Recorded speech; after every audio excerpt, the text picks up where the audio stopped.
Thank you so much for your generous introduction. It's an absolute pleasure to be here. The event itself is inspiring, so I feel very grateful to be here and to be able to talk to all of you. And I can't continue without mentioning my brilliant colleagues at CRIDS, Ningson and Sims, who are in the audience today if you want to ask questions as well. So without further ado, I'm going to tell you a little bit about what I do.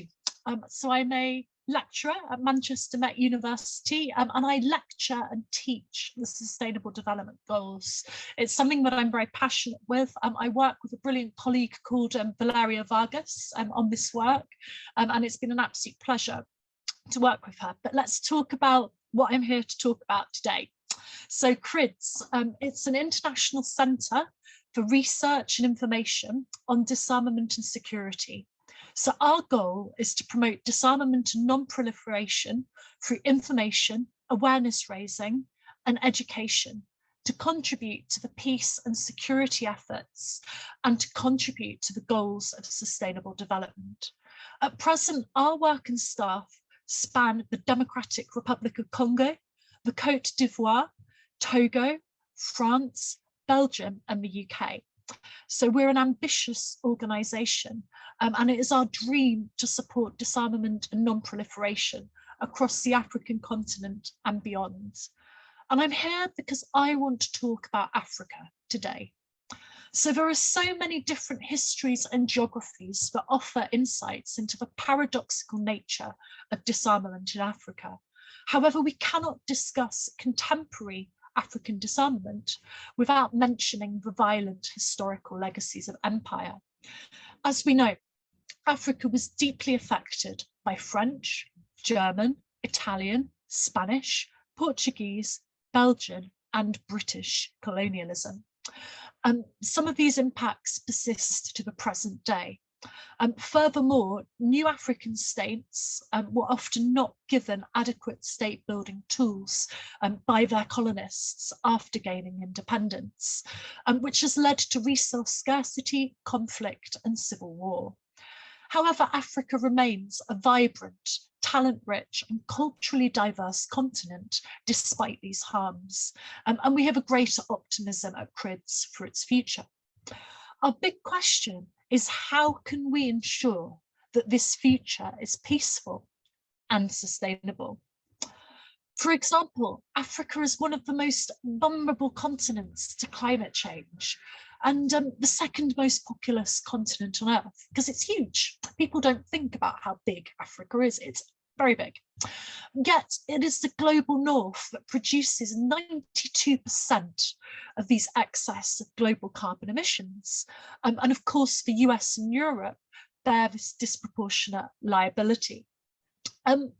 With this in mind, we've reached this critical moment for sustainable development and disarmament, and the focus should be upon listening to and supporting Africa.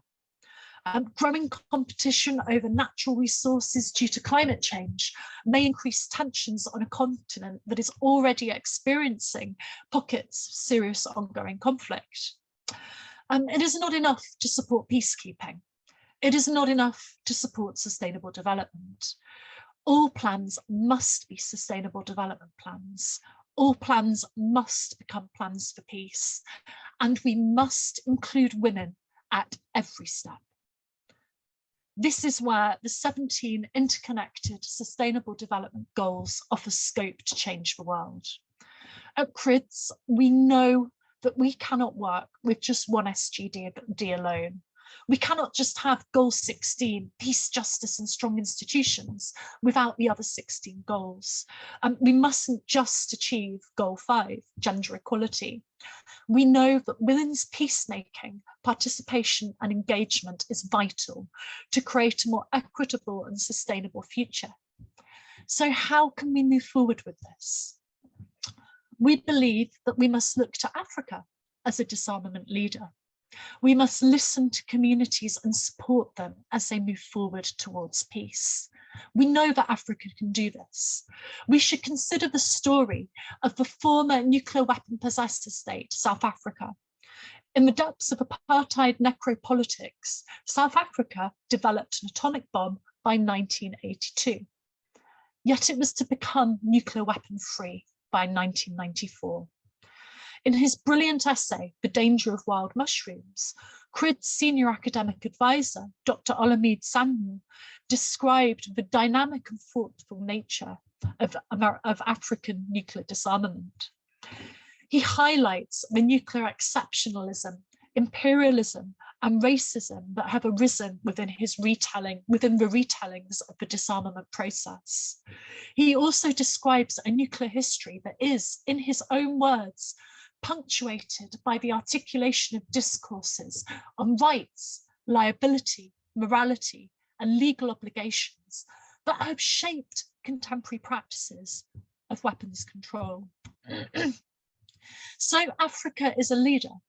Since South African disarmament, the African Nuclear Weapon Free Zone Treaty, known as the Pelindaba Treaty, established a nuclear weapon free zone across Africa. It opened for signature on the 12th of April 1996 in Cairo and entered into force on the 15th of July 2009, almost exactly 13 years ago today. The Pelindaba Treaty has 43 states parties and 51 signatories across the continent of Africa. Only the Republic of South Sudan, which became an independent state in 2011, is not yet a participant. So we know that disarmament is a strength of Africa. Africa has made important contributions to the Treaty on the Prohibition of Nuclear Weapons.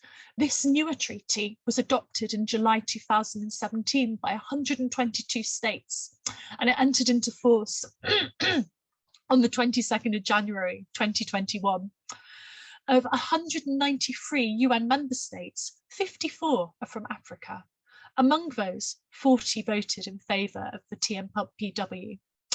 And of the 86 TMPW signatories, 29 are from Africa. The next step is to support African nation states to ratify this historic treaty. Of course, this example is just one of many forms of disarmament and peace building. We also need to think about disarmament, demobilization, and reintegration to support forces and groups to lay down their weapons and return to civilian life.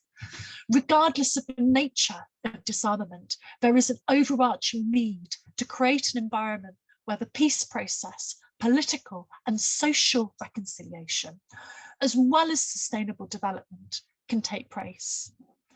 As brilliant Marc Finaud said in his talk earlier, gender matters at every scale, from nuclear disarmament to DDR and to small arms and light weapons control.